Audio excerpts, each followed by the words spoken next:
میں تم سے بے انتہا محبت کرتا ہوں۔ السلام علیکم۔ امید کرتی ہوں آپ جہاں بھی ہوئیں گے خوش ہوئیں گے۔ اللہ آپ کو خوش رکھے اور آپ کو صحت والی لمبی زندگی دے۔ اللہ کرے آپ کبھی بھی کسی کے محتاج نہ ہوں۔ جو لوگ پریشان ہیں اللہ ان کی پریشانیاں دور فرمائے، جو لوگ بیمار ہیں اللہ انہیں صحت والی زندگی عطا فرمائے، جو لوگ اس دنیا سے رخصت ہو چکے ہیں اللہ ان کی مغفرت فرمائے۔ مجھے اور میری فیملی کو بھی اپنی دعاؤں میں یاد رکھنا، آمین سم آمین۔ دوستو، آج میں آپ کو ایک ہارر کہانی سنانے جا رہی ہوں اور جو آپ کے رونگٹے کھڑے کر دے گی۔ یہ کہانی ایک بہت ہی خاص بھائی نے بھیجی ہے۔ کہانی بہت اچھی ہے اور اسے آخر تک ضرور سنیں۔ اور جو نئے ہیں میرے چینل پر وہ میرے چینل کو ہارر اسٹوری ود اپریش کو سبسکرائب کر دیں۔ مجھے آپ سب کی محبت کی ضرورت ہے۔ کہانی شروع کرتے ہیں۔ خوفناک راز۔ ایک بھولے بسیرے شہر میں جہاں وقت نے اپنا نشان چھوڑا تھا، 4 شہر کے مہم جو ایک دن اس قدیم اور ویران جگہ کی تلاش میں پہنچے۔ سارا جو اس گھروا کی رہنمائی کرتی تھی، عامر جو ہر چیز کا سائنسی طریقے سے جائزہ لیتا تھا، ہینا جو روحانی اور احساس تھی، اور بلال جو ٹیکنالوجی کا ماہر تھا، اس شہر کی خاموشی اور پر اسراریت سے محفوظ ہونے کے لیے آئے تھے۔ مگر جو کچھ وہ وہاں پائیں گے وہ ان کے لیے ایک ہولناک راز بن کر سامنے آئے گا۔ شہر کے اندر قدم رکھتے ہی اس کے سناٹے اور سست روح روشنیوں نے انہیں گہرا احساس دلایا کہ یہ جگہ کچھ عجیب ہے۔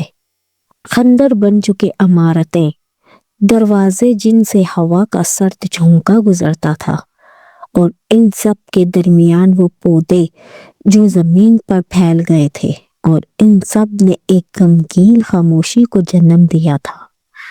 یہ جگہ کتنی خوفناک ہے، ہینا نے سرگوشی کی، لیکن عامر نے ہنستے ہوئے کہا، یہ صرف ایک پرانا شہر ہے اور کچھ بھی نہیں۔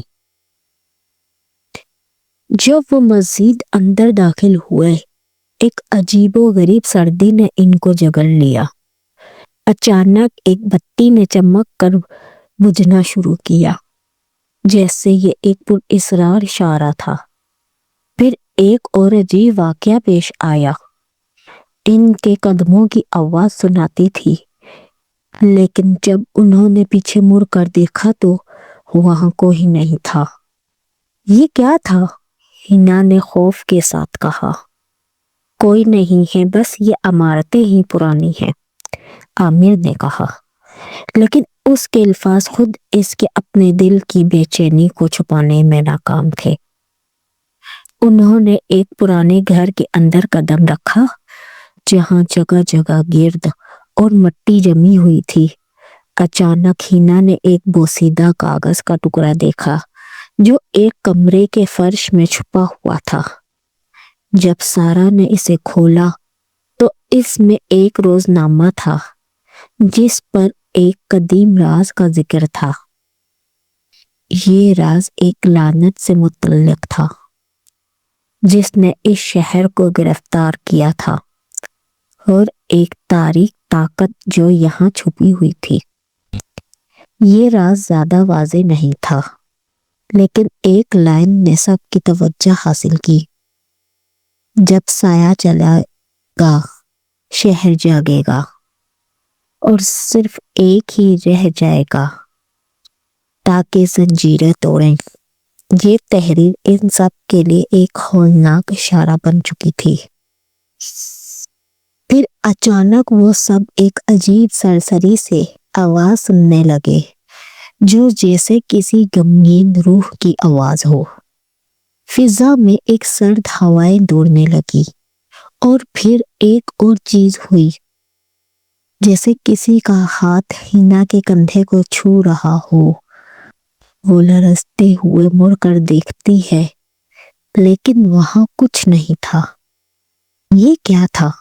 ہنا نے خوف کے ساتھ کہا۔ شاید یہ بس پرانی عمارتوں کا اثر ہے، عامر نے کہا، مگر اس کی آواز میں اب وہ سکون نہیں تھا جو پہلے تھا۔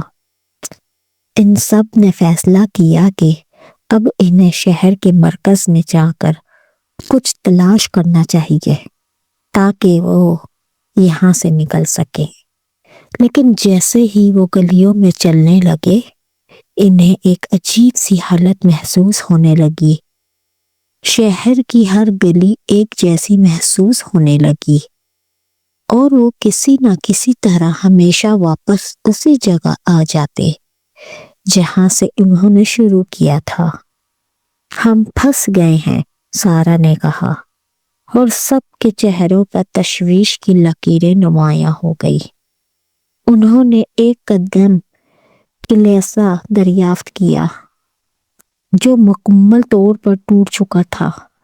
اندر ایک پراسرار رسم کے آثار موجود تھے۔ ان کے سامنے ایک خوفناک حقیقت کھلی۔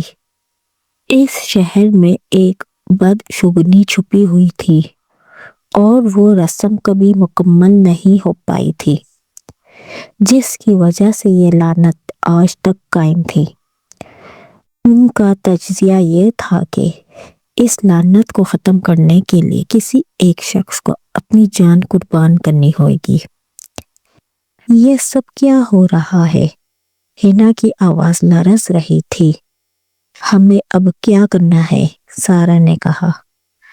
ہمیں کسی نہ کسی کو قربانی دینا ہوگا۔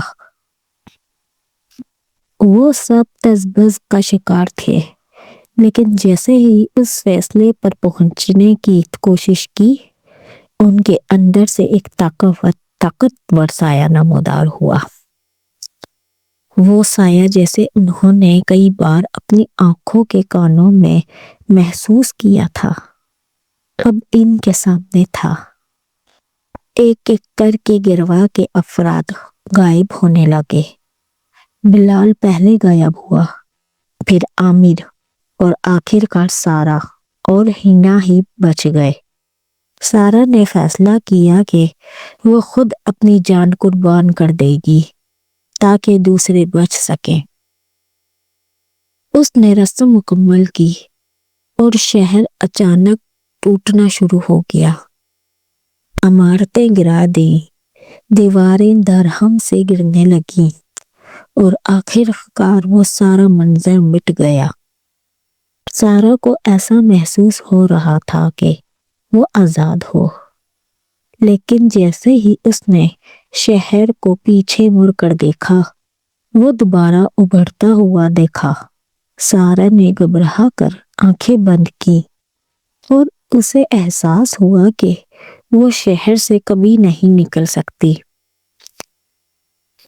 یہ لعنت جو کبھی ختم نہیں ہوئی، ہمیشہ اس کا پیچھا کرے گی، اور وہ شہر، وہ سایہ کبھی ختم نہیں ہوگا۔